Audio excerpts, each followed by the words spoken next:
TestNew Conference 2026. I'm Vaishali, Product Marketing Manager at TestNew AI, and I'll be your host for this session, Testing What Matters, Evaluating Relevancy with DeepEval. It's great to have you all here with us. A quick ask before we begin. Share your takeaways on LinkedIn or X, tag us, and use the hashtag TestNewConf so others can be a part of the conversation too. Also, if you have any questions during or after the session, feel free to drop them in the Q&A box. We will take up the questions towards the end of the session. To set the stage, a little bit about the topic. When you ask an LLM a question, it gives you an answer that's fluent, confident, well written. It sounds right, but sounds right and is right are two different things, and the gap between them is where the danger lives. This session today calls relevancy the most deceptive failure mode. So here's the question: how do you measure the gap between correct and useful, catch drift, and spot hallucination dressed up as helpfulness in a way you can actually run in a pipeline? So here to answer that is Monika Sharma, a software engineer at Salesforce with over a decade building testing strategies across the software lifecycle.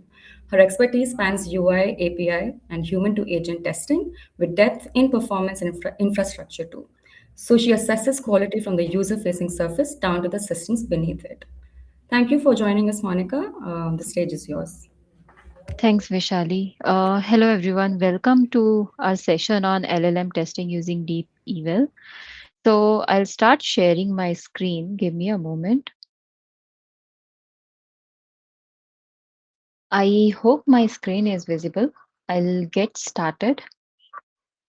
First, with respect to agenda, here's what we will cover today. Part one, which is understanding why LLM testing is required, what deep eval is, how it works, and part two, where implementation mostly covers demo, installation, configuration, and by the end, you'll have a clear picture of how to implement quality gates for LLL powered applications. Okay, so we'll go to next slide. With respect to LLM quality challenge, basically why we need this, why we have to do LLM testing. Traditionally, uh, we how we used to test is we usually rely on deterministic assertions like for example string assertions or JSON assertions. You call method, it returns output, or maybe via UI or via API response, you assert on equality, right? But LLM breaks this model.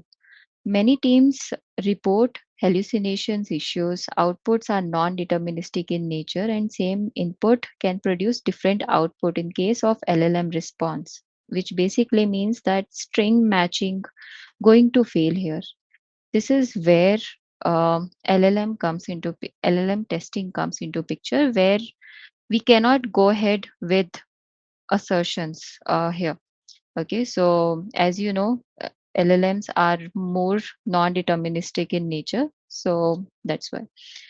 Okay, next we have why deep eval. Okay, so deep eval is, and first let's understand what is deep eval. So DeepEval is an open source evaluation framework known as Pytest for LLMs. So instead of comparing string, JSON, images, it uses judge model to evaluate output semantically using techniques like G-Eval.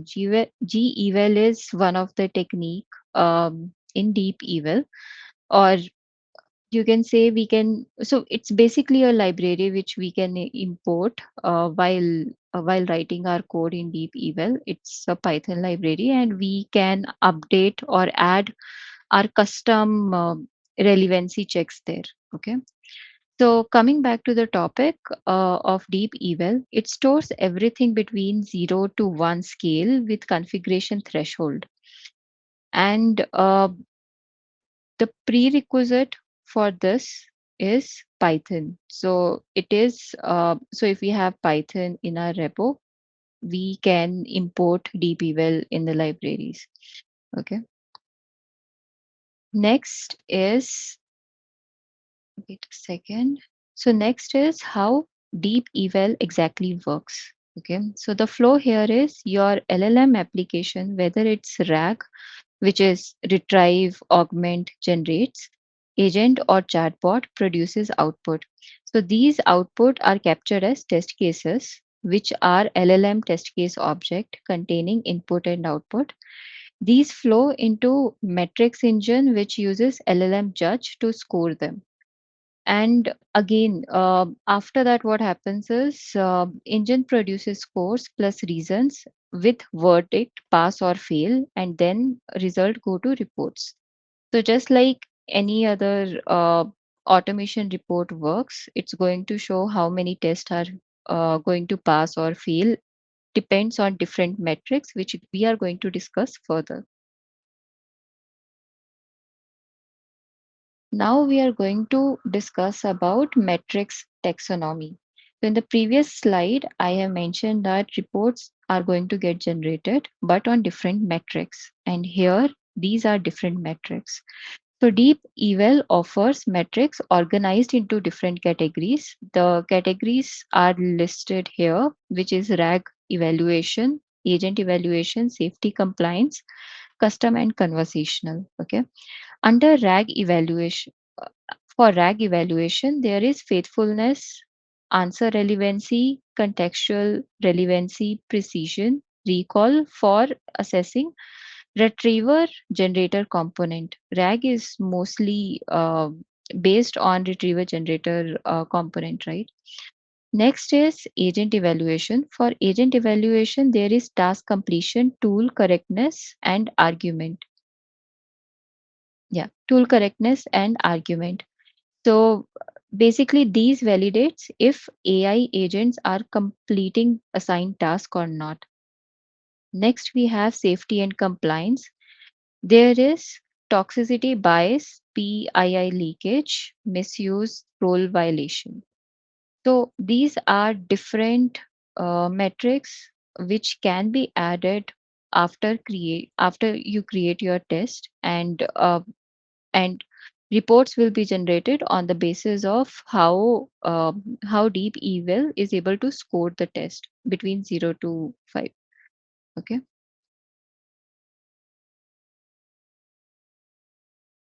So we have discussed till now metrics, but RAG plays more important role comparative to others in terms of accessing the response which we are receiving from agent.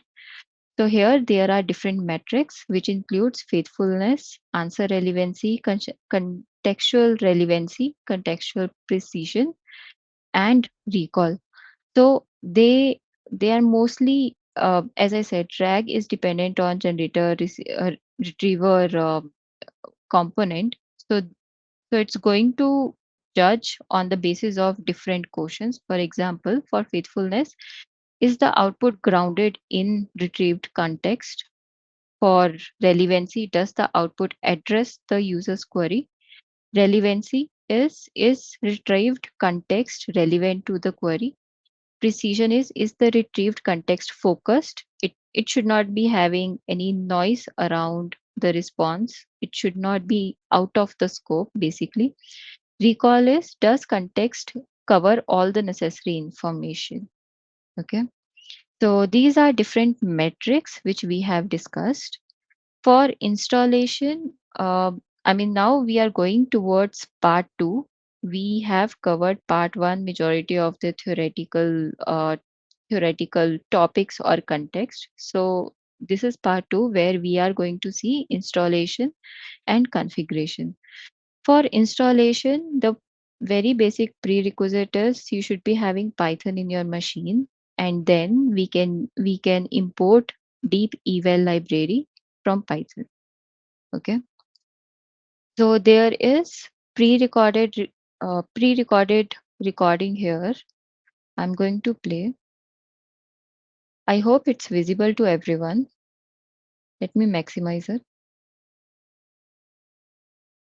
Okay. So terminal starts from the bottom of the screen. I'll just start it. So first here I'm getting into folder. I'm creating a new folder for the same.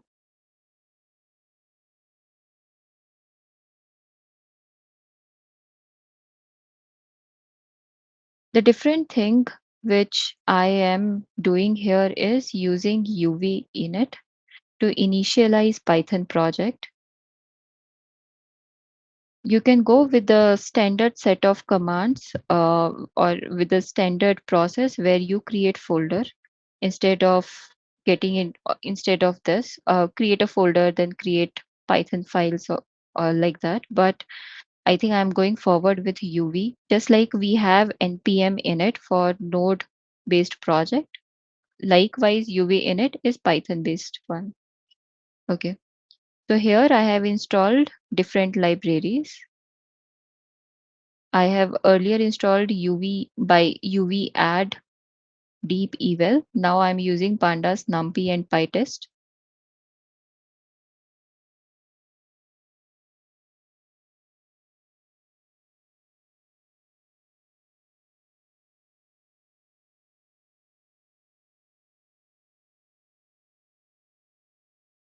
I'm going to install Google Generative AI as well because internally it's going to use my Google AI Studio API key. So irrespective of whether you are using Google Generative AI or maybe OpenAI, you definitely going to need API key to use models underneath.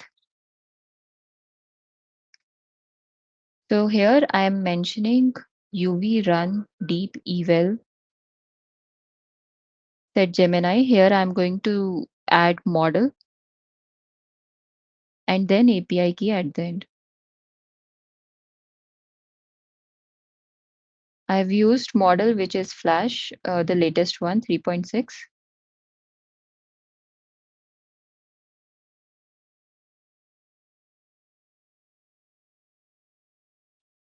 For here, I'll just show for the demo purpose, I'll just show how we can set the API key. I will not exactly enter the API key which is created for me.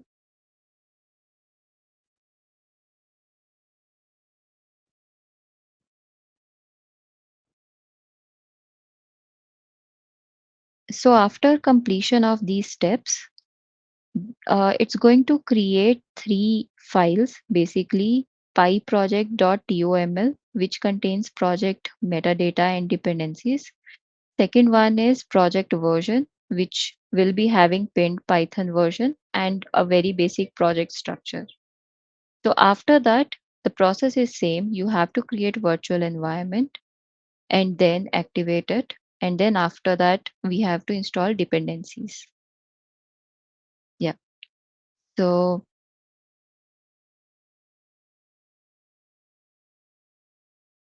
here I'm creating test folder.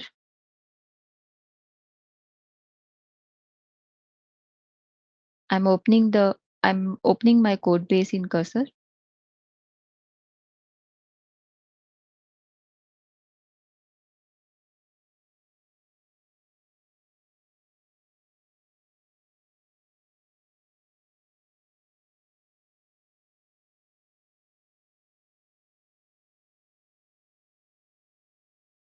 So you can see different folder structures here. In the test, I'm going to add Python file,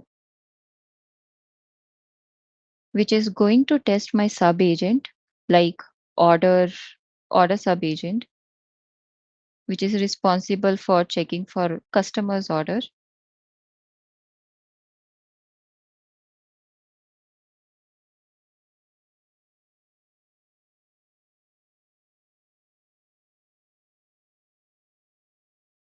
Import Pytest, and after that there are different libraries which is going to get imported with this, which is equivalent to, let's say, test case provided by DeepEval.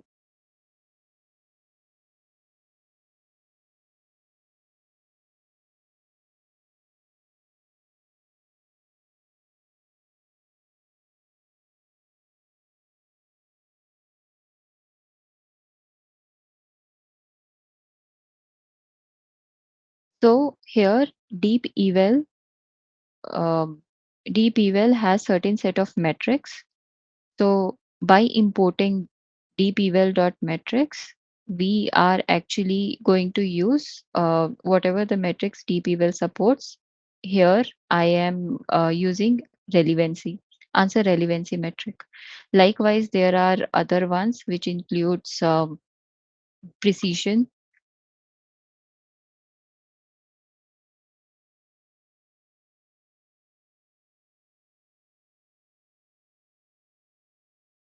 Now we are going to create a method or a function in Python terms. So in order to just quickly write the test, whatever cursor suggested me for demo purpose, I have added that. So here first we are creating a test case by using LLM test case method and giving input and expected output. Then evaluating the test case, and we have used the metrics, the one which we have imported, answer relevancy metric. Here we are asserting on score.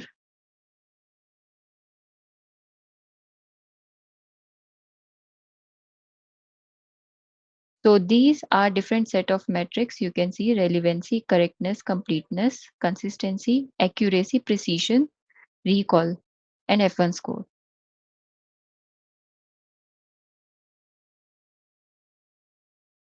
So here I'm mentioning threshold as 0.8. So there are chances that the response by our agent is not that 100% perfect, right? Every time it's going to respond maybe something different words or terminologies. So in that way, we are keeping a threshold as 0.8.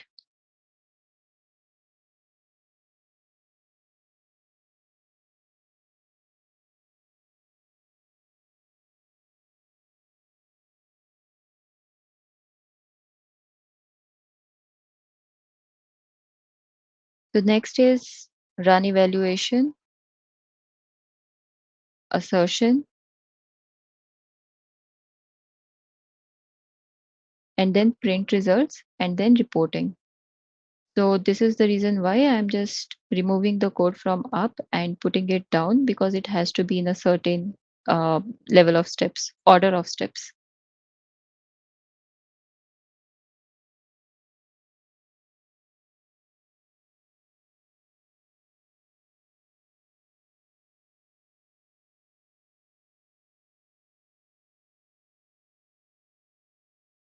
Yeah. So this is how we can get started with DeepEval. And in order to run the test, we have to use command deepeval run and your test file.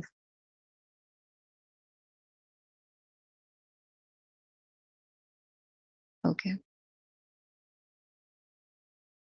Now going towards our next slide, which is on test results.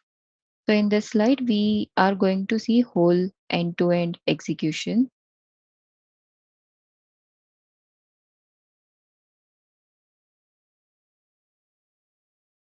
So here, instead of using UV, I'm going ahead with the traditional approach. The traditional approach is first you have to create a virtual environment, which is via Python 3-m vnv. One of that is name of the folder. Okay.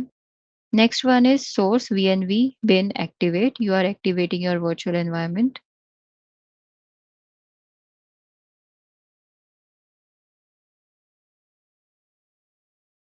Next, once you get into your virtual environment, you are going to install the dependencies which are there in requirement.txt.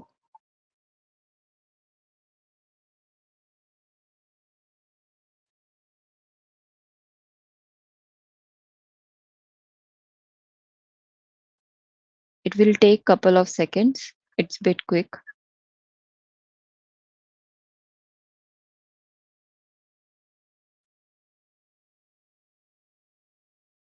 Now go ahead with this command, deepeval test run, your test file location.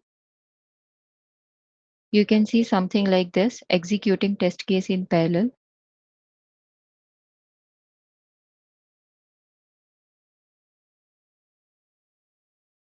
It will take couple of minutes. And again, speed depends on which kind of model you are using and uh, how the billing structure of your API key. Sometimes if you are using free API key, it's very slow in nature.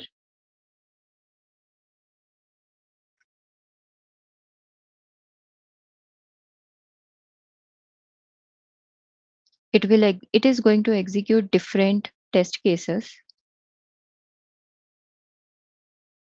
That's why you can see the timer has been set again.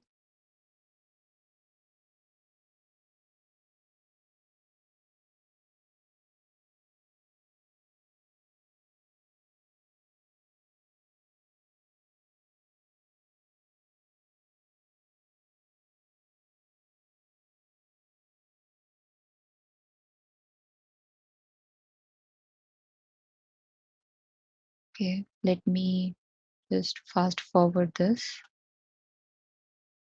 It took a couple of minutes that time.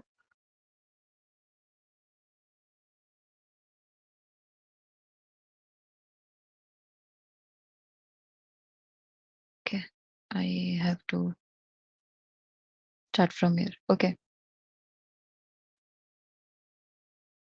so I think I'll pause it here. Okay, so you can see here different sections on answer relevancy, correctness, faithfulness. Okay, you can see here what score on the basis of what kind of response we have received from agent. The score is 1, 1.0. Threshold which we have set is 0.7 in this particular repo. And the reason is the score is 1 because the actual output directly addresses the prompt without including any irrelevant statement. Okay. Next, in case of correctness, the reason is the actual output accurately states that Tokyo is the capital of Japan, matching the factual claim in the expected output, completing with no contradictions or missing details. Likewise, for faithfulness, it is the actual output aligns perfectly with retrieval context and contains no contradictions. Okay. So here I have intentionally made certain tests fail. Okay, so that is going to be at the top. So you can see here there are still few tests which are failing. Okay, so let's not jump into how these tests can be passed, but let's understand why this has failed. The very basic thing is you might have noticed is that instead of score there is something called as none. Okay, so that's because the output by agent was not in a format where DeepEval has used for other tests. Okay, so this is the reason why here the score is not a number. Score is in a form of none because output there's a output mismatch, output format mismatch. This can be fixed by updating the output for these tests. Maybe it's getting the response can be too big to understand, or maybe some other extra fields are getting added. So that's why the score for these are none. Okay. So yeah, I think that's it for this one. How we can execute the test. So at least in this demo, we have seen that how we can execute the test and which all metrics it's going to list down, how it's going to evaluate on the basis of scores and why threshold matters here. So here you can see different status, it's passing and failing on the basis of it. But when it comes to CI/CD, right, we have to update the test results or maybe for CI/CD, it's going to pick from the output, or here in our case, it's test run. and reports will be shown accordingly for respective test. Okay. So from CI/CD perspective, it's going to work as it is how we are adding the test, how we are uploading our test results as well. Next, we have G-Eval.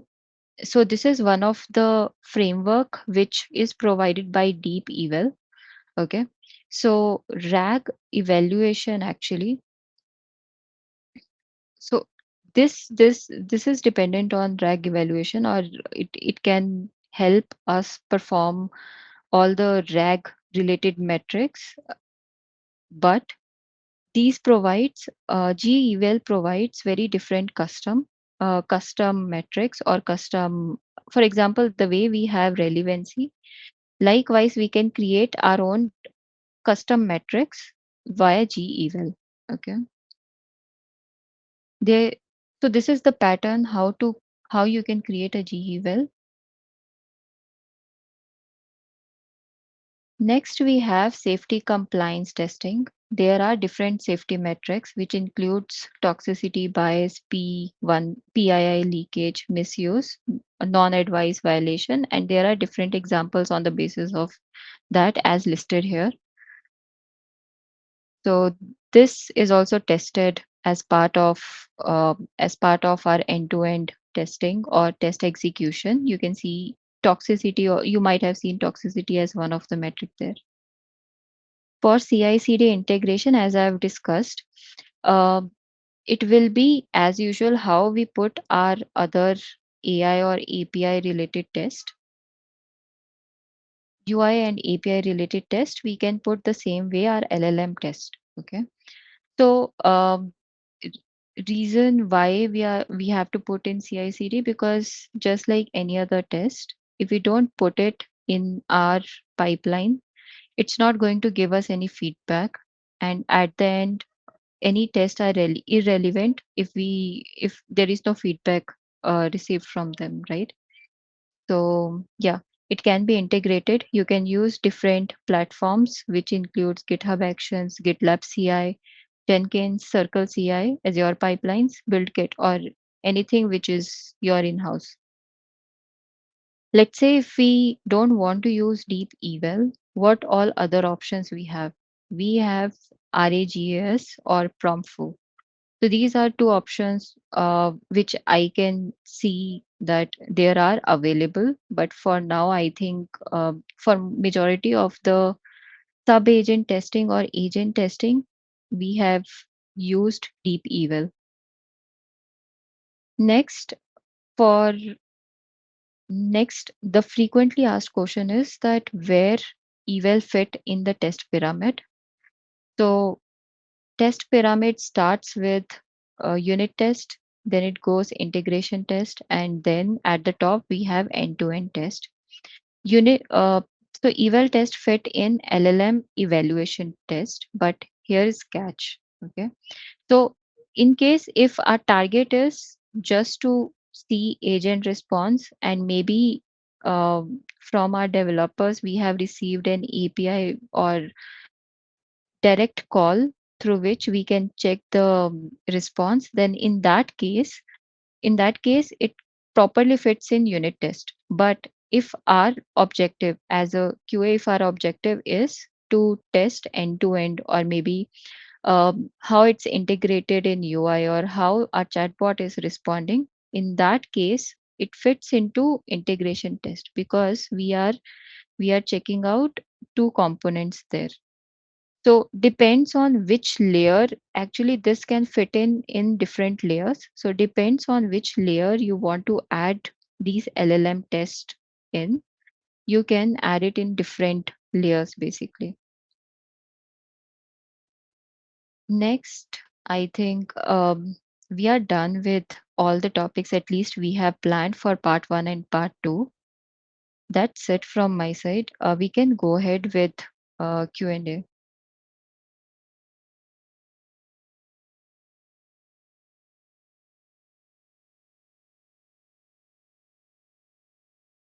Vishali, are you there? Yes, hi, Monica. Yeah, thank you so much, Monica. It was a great session.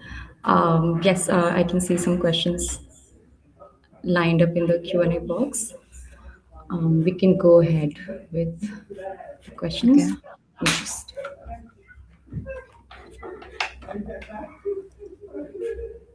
okay, here we have one. Yeah, where has DeepEval disagreed with your human judgment and who won? Okay. Yes. Um, it's it is actually this question came across to everyone's mind whenever whether it's our human thinking wins or something via deep evil. Okay. So I'll give you one of the example where I'm testing one of the scenario. Let's say web chat in the website. There is a chatbot where you respond that okay, how to check how Notion AI is working. Okay, so in that case, manually you can see that okay, agent has responded with certain text, images, or emoticons with different stars to give the feedback or something like that, right? Deep Evil is not able to recognize that properly in case of different components except text. So that is where I think that human judgment won.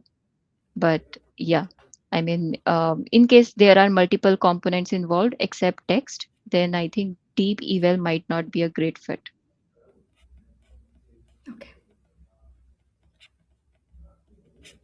Yeah, we can move on to the next one. Okay. What does running these evals at scale cost since the metrics call in LLM2? Depends on billing, but um, but there is one example. When it comes to costing, right, it doesn't take much because I have done couple of rounds of testing with my free API key. Okay. Again, I mean, not a trick here, but um, API key supports certain RPMs for certain minutes and for a day. If maybe you you try to adjust under that, that would be better. If not, then obviously it's going to be very high if you schedule your test run maybe 4 times a day, 5 times a day. And if your suite increases for many sub agents, not just one. So yeah, in that case, I think billing has to be you have to be very careful with the billing. Okay. Yeah, here's the next one. Yeah. How can human review be scaled effectively without recreating the exact bottleneck that evaluation frameworks like DeepEval are designed to eliminate?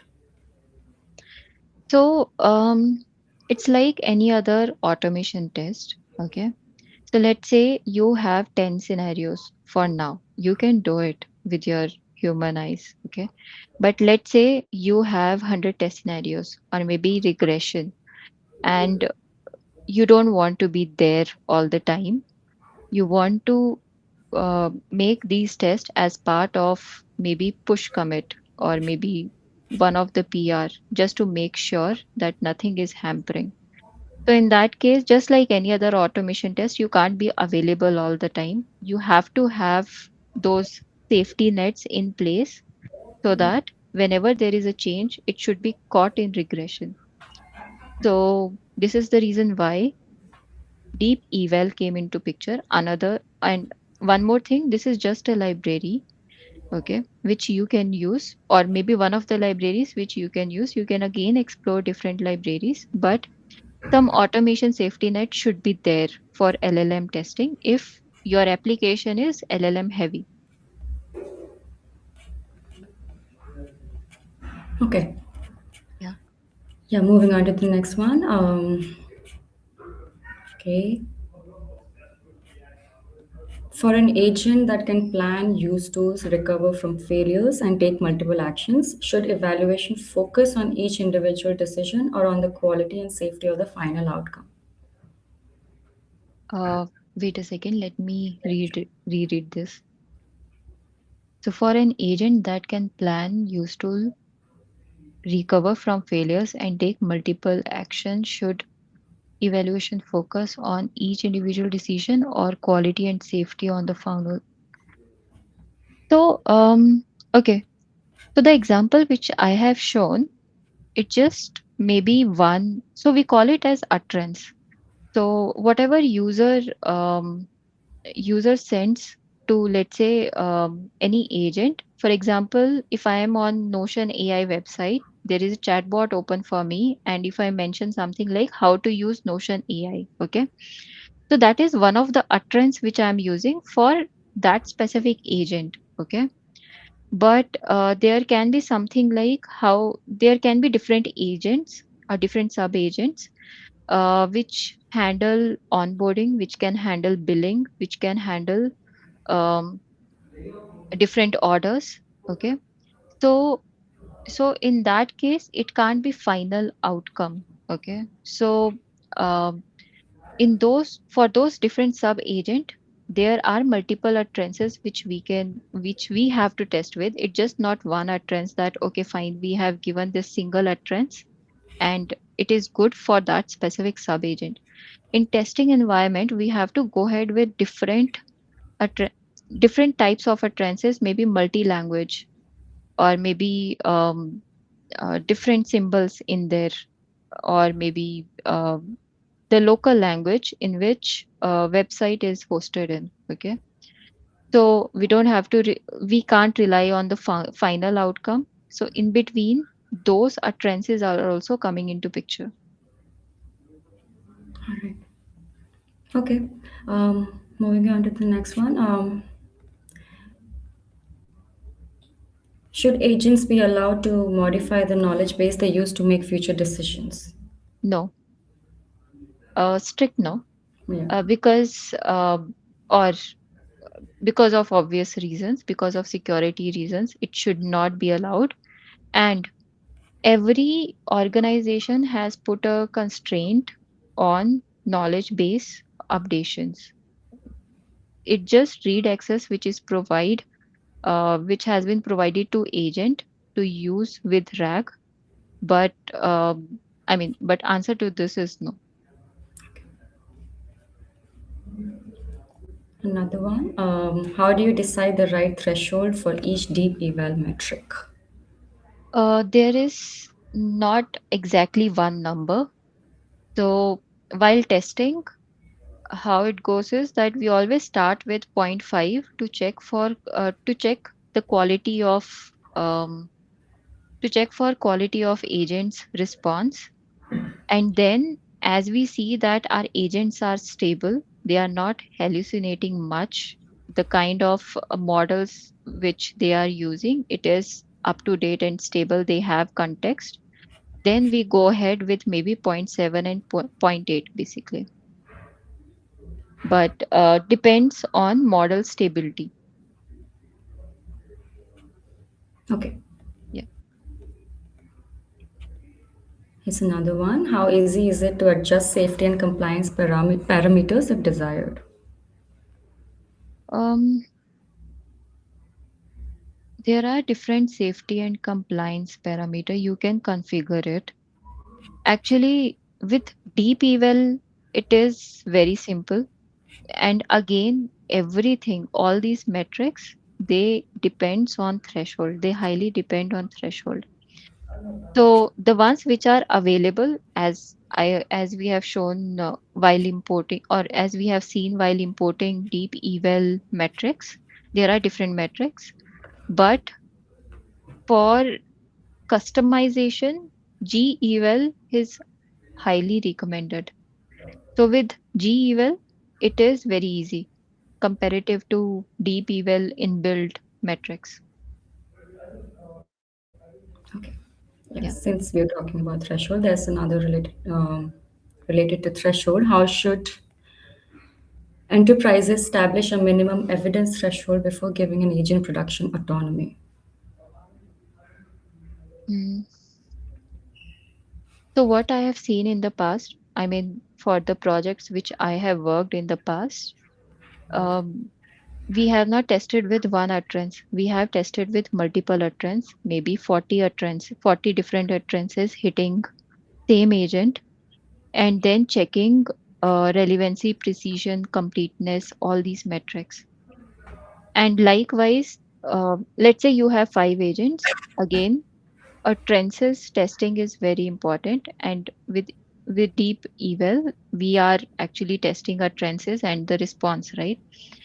So what gives us confidence is the runs, the automation runs, um, and plus how many utterances we have used, and till how many runs the result was stable. So if the results are not stable, it won't give us confidence, and there is no proper evidence or maybe proper reasoning that it should go in production. At least that is what I have seen with my past experience. Okay, I think that's all for the session today. Thank you so much, Monica, for joining us and answering the questions. Rest of the Q&As, I think we can take them up on our community channels like YouTube and stuff. Um, and I think, yeah, that's it. Thank you so much, Monica. And thank you so much, everyone, for participating and attending the session. The video of the session will be uploaded on YouTube. So people who dropped off midway or can check it out over there. Thanks, Thank you so Vishali. much. Thank you, everyone. Thanks for joining, everyone.